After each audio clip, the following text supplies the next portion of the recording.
ব্যক্তিত্বের কথা অংশ ৩ সাফল্যের পরিকল্পনা। আপনি চূড়ায় উঠতে চান?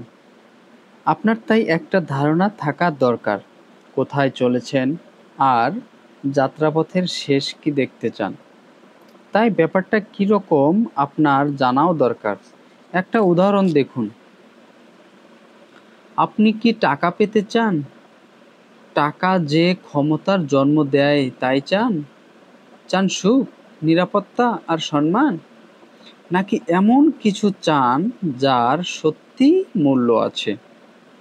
উৎকর্ষ ভরা মন, পৃথিবীতে কারো প্রতি কোনো দোষ না করার আনন্দ, পৃথিবীতে জীবনযাপন আর আনন্দে ভরে তোলে সেই সত্য আর সৌন্দর্য। এখানেই ভাবনার বিষয়। আপনার ধারণাই আপনার সুখ দুঃখের কারণ, এ কথা ভুলবেন না।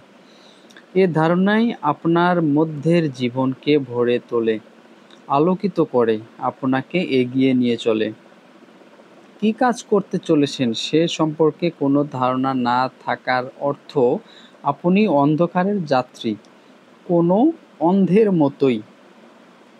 ব্যাপারটা অনুসরণ করার চেষ্টা করুন। অন্ধভাবে জীবন কাটানোতে দুঃখই আনে। কোথায় চলেছেন তাই দেখে নিন, নিজের সম্পর্কে ভাবুন। কাজটা প্রত্যেক দিন একটা নির্দিষ্ট সময়ে করার চেষ্টা করুন। যেমন ধরুন, রাতে ঠিক ঘুমানোর আগে। মনে মনে নিশ্চিতভাবে জেনে রাখুন যে সব কিছু নির্ভর করে সঠিক চিন্তা আর ধারণার এবং অনুভূতির উপর। তারপর বাস্তবের মুখোমুখি হন। সারাদিনের কাজকর্মের দিকে তাকান। যা হওয়া উচিত ছিল ঠিক তাই কি হয়েছে? আরও একটু ভালো কি হতে পারতো না? নিজের উপর আপনার কি নিয়ন্ত্রণ আছে? নাকি আপনি শুধু মাটির উপর চোখ রেখে এগিয়ে চলেছেন? গ্রেনভিল ক্লিয়ার্স তার how to succeed in life বইটিতে এই উপদেশ দিয়েছেন। জীবনের ক্ষেত্রে একটা পরিকল্পনা ছকে নিন। যেমন এতটা ঘুমের জন্য, এতটা কাজের আর এতটা খেলার জন্য। তার উপদেশ হলো, এগিয়ে চলুন, বাধা ধরা পথে আটকে যাবেন না। আপনার শুধু শরীর নয়, মনকেও বেড়ে উঠতে দিন। আপনার নিজের দাম বাড়ানোর জন্য কি করছেন? আপনাকে নিজেকে উন্নত করতেই হবে। বড় বড় জিনিস বড় মানুষের সামনেই আসে। যে তৈরি নয় সেরকম যদি সামান্য কারো সামনে বড় জিনিস আসে, সে সেটা নিয়ে কি করতে পারবে? তাই তৈরি থাকুন। এখন কথাটা হলো, নিজেকে কিভাবে তৈরি করেছেন আপনি? আপনার বাড়তি সময়গুলো কিভাবে কাজে লাগান? শুধু কি শুয়ে বসে কাটিয়ে দেন? এরকম হলে অত্যন্ত দোষের কাজ। বরং আপনার নিজের সম্পর্কে আরও ভালো করে জেনে নিন। এ সম্বন্ধে কথাবার্তা বলুন। ওই বিষয়ে কাগজ, সাময়িক পত্র বা বই পড়ে ফেলুন। যেটা করার জন্য ভালো আর নতুন ধরনের পথ খুঁজে বের করুন। এজন্য বিশেষ পাঠ্যসূচি আর শিক্ষণ ব্যবস্থার আশ্রয় নিন। কোনো স্কুল বা ক্লাব বা লাইব্রেরিতে ভর্তি হয়ে যান। মানুষের সাথে মেলামেশা করার জন্য মন ঠিক করে নিন। মনটা নাড়াচাড়া করতে দিন। জীবন্ত ধারণা দিয়ে মনকে আলোড়ন তুলুন। এটাই হলো আরও কাজের চাকা ঘুরিয়ে উৎপাদনের ব্যবস্থা করা। এভাবে আপনি শক্তিশালী, অপ্রতিরোধ্য, অগ্রণী শক্তির অধিকারী হতে পারেন। আপনার কাজে নতুন অর্থের সূচনা হবে। আপনি আরও উচ্চতর মূল্য লাভ করবেন। আর এভাবে আপনি সাফল্য নিয়ন্ত্রণ করতে পারবেন। গ্রেনভিল ক্লিয়ার এরকম ধারণার জন্মদাতা। সফলভাবে কাজ সম্পন্ন করবেন, এটাই হোক আপনার জীবনের উদ্দেশ্য। জীবনই হলো কাজ, আপনার আর প্রতিটি মানুষের ব্যস্ত থাকার উপায়। জীবনের সবচেয়ে বড় যা ভাবতে পারেন, কাজ হলো তার অন্যতম। অপরের জন্য কাজ করুন, এটা করলে দেখবেন আপনি সোনার সম্পদ জয় করছেন। এ কাজে আপনি যা কিছু দেখবেন আপনি সোনার সম্পদ জয় করেছেন। এ কাজে আপনি যা কিছু করবেন তাই খাঁটি সোনায় পরিণত হয়ে সারা জীবনের সম্পদ হয়ে থাকবে। এ বিষয়ে কোনো মানুষ যদি বোঝে যে এই পৃথিবীতে আগে সে আসার আগে যা ছিল তার চেয়ে একটু ভালো করেছে, তাহলে এর চেয়ে আনন্দ আর কিছু নেই। অন্যের জন্য বাঁচার চেষ্টা করুন, এটাই হলো কাজ। এর থেকে জন্ম নেয় সাফল্য। নিজের কাজে যদি তৎপর হতে পারেন তাহলে আপনি এগিয়ে যেতে পারেন। যাই হোক, তাতে কিছু না ভেবে আপনার কাজকে নিজের উপযুক্ত করে তুলুন। এটা হলো আসল রহস্য। আপনি হয়তো ভাবেন বা অনুভব করেন, সত্যি কথা বলতে যে কাজের যোগ্য আপনাকে হতে হবে, এটাই যেন ঠিক বলে শোনাচ্ছে। ঠিক কাজ ঠিক হোক, আর তাই হওয়া উচিত। তবে আমি বা আপনি তো বেছে নিতে পারবো না, তাই আমাদের পক্ষে যেটা ভালো তাই করা উচিত। কাজটিকে মানিয়ে নেয়া। হয়তো বলবেন খুব আগ্রহের শোনাচ্ছে না। একটা উদাহরণ দিচ্ছি, ধরুন আপনি হিসাবশাস্ত্রে বেশ পাকা। আপনার ইচ্ছে ছিল বীমার কাজে আসবেন। আপনার দাবা খেলতে, বেড়াতে আর টেনিস ভালো লাগতো। কিন্তু আপনাকে আসতে হয়েছে লোহালক্করের কাজে, নানা ঝামেলার মধ্যে। আপনাকে নাড়াচাড়া করতে হচ্ছে ধাতব পাত, ঢালাই আর ঝালাইয়ের কাজ করতে হচ্ছে। কাজটা আমার ভালো লাগে না। আপনি এটা ছেড়ে দিতে চলেছেন। না, তা করবেন না।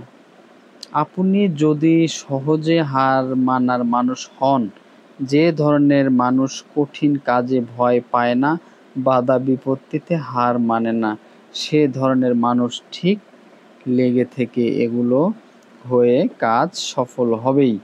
আপনার কাজ সম্বন্ধে সব খুঁটিনাটি আগে জেনে নিন। সব ভালো করে যাচাই করুন। কাজটিকে অফিস বা কারখানার অন্য সব দপ্তরের সাথে তুলনা করে কমিয়ে মিলিয়ে নিন। বোঝার চেষ্টা করুন। এ নিয়ে ভাবুন, কথা বলুন, এ নিয়ে পড়ুন আর লিখুন। কোনো কিছুই রসকসহীন নয়, তবে যার চিন্তাধারা আছে সে একটু বিব্রত হতে পারে মাত্র। যত বেশি কাজ মনোযোগ দেবেন ততই আপনার জন্য জাগ্রত হবে আর আপনার অনুভূতিও চাঙ্গা হবে। আপনি বোধহয় অবসর নিতে চলা সেই বুড়ো ইঞ্জিন ড্রাইভারের কাহিনী শুনেছেন।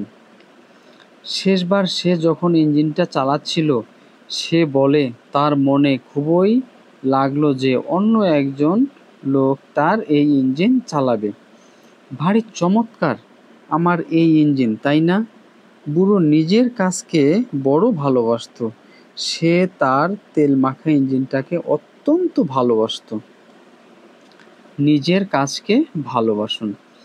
আমাদের কাজের পেছনে যত অনুভূতি কাজ করে আমরা তখনই সব সেরা হয়ে উঠি। আপনি যত নড়েচড়ে বসলেন, কয়েক মিনিট আগে কি যেন বলেছিলেন আমাদের সব কাজের পেছনে চিন্তা সম্বন্ধে। ঠিকই ধরেছেন। বোঝা যাচ্ছে আমরা অনেকটা গোলমাল করে ফেলেছি। কিন্তু এবার সঠিক কোনো কাজের দিকে তাকান। সেটা কীরকম? কিন্তু কারো জীবন সেটা হঠাৎ হয় না। কাজ যিনি করেছেন তিনি তো সেটা ভাগ্যের হাতে ছেড়ে দিয়ে থাকেন, তাতে সেটা ভুল আর ক্ষতিকর হতে পারে। না, তিনি কোনো ঝুঁকি নিতে চাননি। তিনি আগেই ভেবে রেখেছিলেন, তারপর এটাকে বাস্তবে রূপ দিয়েছেন। এটার সম্বন্ধে কোনো ধারণাই ছিল না। তিনি তার শরীরের যন্ত্রগুলো গতিশীল করেন, তার মনে আর স্নায়ুতে যে আলোড়ন আসে তাই হলো অনুভূতি। ঠিক তখনই তিনি হয়ে উঠেছিলেন এক কর্মবীর মানুষ। অতএব দেখতে পাচ্ছেন, সঠিক কাজ তৈরি হয় একটা ধারণা থেকেই, আর তাছাড়াও এক অনুভূতি থেকে যা যন্ত্রকে পরিচালিত করে। আমরা ভালো কাজ করি কারণ আমরা ভালোভাবে চিন্তা করি আর তাছাড়াও ভালোভাবে অনুভবও করি। আবেগ ছাড়া কোনো চিন্তার কোনো ক্ষমতা নেই, এটা কোনো স্বপ্নেই জন্ম দেয়। আবার চিন্তা ছাড়া আবেগ হলো লক্ষ্য ছাড়া ছুড়ে দেওয়া একটা তীর, যার শেষ পরিণতি অপব্যয়, ক্ষতি আর ব্যর্থতা। সঠিক চিন্তা যা উপযুক্ত অনুভূতির জন্ম দেয়, সেটাই আমাদের লক্ষ্য ভেদ করায়, পথে আমাদের সঠিকভাবে পরিচালনা করে। আসুন আমরা আমাদের জীবনের একটা ছক তৈরি করে ফেলি। আসুন আমরা জেনে নেই পরিষ্কারভাবে আমরা কোথায় চলেছি আর সেখানে পৌঁছাবই বা কেমন করে। আর এভাবেই আমরা ঠিক যা চাই তা পেতে পারি। ভেসে বেড়ানো কাউকে তার জীবনের উদ্দেশ্য পূরণ করার না। আমরা ভাবি আর না ভাবি, ঘটনা যথারীতি ঘটে চলে। আসল কথা হলো আমাদের কেবল দেখতে হবে ওইসব ঘটমান অবস্থা আমাদের যেন সাহায্য করে, বাধার সৃষ্টি না করে আর বাধা না রাখে। আমরা তো বাতাসের উপর বিশ্বাস রেখে চলি না, আমরা শুধু গতিপথটা মনে রেখে নিজেদের এগিয়ে নিয়ে যাই, নির্দিষ্ট পরিকল্পনা অনুসরণ করি। ব্যাপারটা মাঝে মাঝে কষ্টকর হয়ে ওঠে। তার অর্থ হলো মাঝপথে থেমে পড়া। আমাদের হয়তো মাঝপথে সত্যিকার যাতে আনন্দ পায় তা ত্যাগ করতেও হতে পারে। এজন্য আমাদের হয়তো শুষ্ক, নীরস, কারিগরি বিষয়ের বইও পাঠ করতে হতে পারে। আমাদের পছন্দসই হালকা বই সরিয়ে রেখে, অথবা আমাদের হয়তো অফিসে বা পড়ার টেবিলে আটকে থাকতেও পারে। যে সময়টা আমরা অনায়াসে টেনিস খেলে বা ব্রিজ খেলেই কাটাতে পারতাম, দীর্ঘ সময় কাজে আটকে থাকার অর্থ হলো ক্লান্তিতে জর্জর হয়ে পড়া। এতে আমাদের অনেক বেশি ঘুমাতেও হয়। এছাড়াও আমাদের হয়তো নিয়ন্ত্রণ, চাঁদনি রাতের হইচই, নাচের আসর ইত্যাদি থেকেও সরে থাকতে হয়। তবে যে মানুষ নির্দিষ্ট লক্ষ্যে পৌঁছাতে বদ্ধপরিকর, সব সময়ই কথায় পৌঁছাবেন, তিনি সেটা মনে রাখেন। সফল হয়ে আরও পাওয়ার জন্য তিনি ঢের বেশি দিতে রাজি। ব্যক্তিত্বের কথা অংশ 4, সাফল্যের আকাঙ্ক্ষা। আমরা সব সময় কিছু না কিছু করে চলেছি। দৌড়বাজির শুরু আর থামা কথা দুটো আমরা সব সময় সাথে নিয়েই ছুটে চলেছি। একটার পর একটা যাচ্ছে, তাই ঘটনাই হলো আমরা জীবন। কথাটা বলেছেন একজন অতি ব্যস্ত মানুষ। এ ব্যাপারে সকলের জীবনের কথা, তা সেই ব্যস্ততা চোখে পড়ুক আর না পড়ুক, যে ব্যস্ততা জড়িয়ে থাকে শরীরে বা মনে। তাই নির্দিষ্ট লক্ষ্যে হাজির হওয়ার অর্থই হলো ভালোভাবে কাজ করে যাওয়া। আপনি যদি উন্নত করতে চান, কথাটা আপনারই, তাহলে অবশ্যই উন্নতি করবেন। ব্যাপারটা খুবই সহজ। এই উদাহরণটা লক্ষ্য করুন। এখন সকাল 6টা, বিছানা ত্যাগ করে ওঠার সময় অ্যালার্ম ঘড়ি কিরিং কিরিং করে চলেছে। আপনি আপনার চোখে ডললেন, পাশ ফিরলেন, আড়মোড়া ভাঙলেন, হাই তুললেন। আপনি জানেন দেরি হলে কি হবে। আপনি এও জানেন আপনার আরও একটু বিশ্রাম দরকার। আপনি আরও একটু ঘুমাতে চান। অতএব আপনি আরও শুয়ে রইলেন আর যথারীতি লেট হলেন, যদিও উল্টোটাই চাইছিলেন। তাহলে দেখতে পাচ্ছেন, শুধু চাইলেই সেটা একটা মানুষ বেশি দূর নিয়ে যেতে পারে না। কাজের থেকে এটা সম্পূর্ণ আলাদা। তফাৎটা কীরকম? ও, আপনি হয়তো বলবেন, এটা অনুভূতির ব্যাপার। আপনার যদি ইচ্ছে করে তাহলে গিয়ে কাজ করুন। অবশ্য আপনার যদি কাজের শক্তি থাকে, কার্যকর শক্তি হলো সব কিছু। যা কিছু আপনি করেছেন তারই পেছনে এটা রয়েছে। আরও একটা ব্যাপার ধরুন, এবার একটি কাজের জন্য তৈরি যন্ত্র, আর কোনো জীবন নেই, জড় পদার্থ। যন্ত্রটার খুদে চাকাগুলোও নড়ছে না, কিন্তু কেন? বিদ্যুৎ রয়েছে, কাজ চালু করতে সদা জাগ্রত। গন্ডগোল কোথায়? একটু দাঁড়ান, অপারেটর আসছে, তিনি এসে সুইচ টিপবে। এক মুহূর্তের মধ্যেই মেশিনটা সশব্দে চলতে আরম্ভ করলো। শত শত চাকা, হুইল, পিস্টন শক্তির স্পর্শে আনন্দে কাজ করে চলল। তাহলে তফাৎটা কোথায়? সুইচ টেপার মধ্যে। আমাদেরও সুইচ টিপতে হবে, তবে শুধু ইচ্ছা করাই সুইচ টেপা নয়, আমাদের মন স্থির করতে হবে, নিজেদের হুকুম দিতে হবে, আমাদের ইচ্ছাকে কাজে লাগাতে হবে। আমাদের মধ্যে অনেকেই এই ব্যাপারে চিন্তিত নয়। আমাদের কাজের ধারণা আছে, চাহিদা, অনুভূতি আর নিজের পথের কাজ করার পদ্ধতি আছে। আমরা প্রায়ই না ভেবে কাজ করে বসি। আমরা কাজটা করি আর ঝামেলা অনুভব করি না। আমরা অসন্তোষ থেকে বহু দূরে থাকার চেষ্টাই করি, আর তা হলো অস্বস্তি সৃষ্টিকারী লোকজন, জায়গা বা কাজের থেকে দূরে থাকার চেষ্টা। আর এটা করব নাই বা কেন? নীরস আর খারাপ কিছু করার চেয়ে বরং আমরা যা ভালোবাসি তাই করাই ভালো। আমরা চেষ্টা করার ইচ্ছেই করি না। আসল কারণ হলো, আসুন এই মেশিনটাকে নিজেই নিজের দায়িত্ব নিয়ে নেই। এরকম বোধহয় আমাদের বক্তব্য। সুইচ টেপা কাজটাই বাজে, এটা না করেও চালাতে পারি, এত বছর তাই তো করে এলাম। কিন্তু অসন্তোষের ব্যাপারটা কেমন? এর মুখোমুখি না হয়েও পারা যায় না, এর মুখোমুখি আমাদের হতেই হয়। এটা না করলেই ভোগান্তি হয়। যেমন ধরুন বিপদ, এটা অসন্তোষের কারণ বটে। এটা আমাদের আক্রমণ করে বলতে পারেন, যে আক্রমণ ঘটতে পারে শরীর আর মন দুটোরই উপরেই। এটা আবার আমাদের যাদের ভালোবাসি তাদের উপরেও আক্রমণ করতে পারে। তাই একে এড়িয়ে পালাতে গিয়ে লাভ হয় না। তাই আসুন নিজেকে ঠিক করে নিন, অসন্তোষের মুখোমুখি তাকান, প্রচেষ্টার জন্ম দিন, আপনার ইচ্ছাকে জাগ্রত করুন। অতএব দেখতে পাচ্ছেন, প্রতিটি কাজের পেছনেই রয়েছে কাজের প্রচেষ্টা। আপনি একটা বিষয়ে সচেতন, কখনো যে প্রচেষ্টার বড়, আবার কখনো বা ছোট। জীবনযাপন করে জীবনে নিজের মতোই একটা প্রচেষ্টা মাত্র।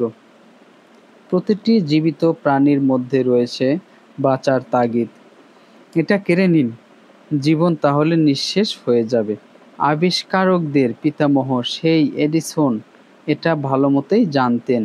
একদিন তিনি তার পরিবারের সকলকে বললেন, তিনি ভেবে দেখেছেন বহুদিন বেঁচে আছেন। তিনি মনস্থির করেছিলেন আর বাঁচবেন না। তারতম্যে কোনো রকম গোলমাল ছিল না। কিন্তু তিনি তার ইচ্ছাশক্তি কাজে লাগিয়েছিলেন। নিজের ঘরে গিয়ে তিনি শুয়ে পড়ে মারা গেলেন। আমাদের প্রয়োজন এই রকম ভালোভাবে বাঁচার ইচ্ছাশক্তি। সোজা উঠে এগিয়ে চলো, এটাই হলো প্রতিটি জীবের জীবন কাহিনী। এবার বেঁচে থাকা বা না থাকার দুটার একটা বেছে নিতে হবে। তাই বিপদকে মেনে তার মুখোমুখি হতে হয়। অসন্তোষ আর কদর্যতার সামনে দাঁড়াতে হবে। তাই নিজের একটা ইচ্ছে জন্মানোর শিক্ষা গ্রহণ করতে হয়। তাহলে আসুন আমরা আমাদের ইচ্ছাশক্তিকে তৈরি রাখি কঠিন কাজের জন্য। এর একমাত্র পথ হলো অনুশীলন। আপনার ইচ্ছাকে রোজ কাজে লাগান, যতবার পারেন চেষ্টা করুন। কঠিন কোনো কাজের চেষ্টা করুন, যে কাজ করতে আপনার আদৌ কোনো ইচ্ছা নেই। সুখকে একবার ফিরিয়ে দিন, সুখকে অন্তত একবারের মতো ত্যাগ করুন। এটাই হলো ইচ্ছা সমন্বিত কাজের পথ, নিয়মিত কাজের পথ, সদুদ্দেশ্যে প্রণোদিত কাজের পথ।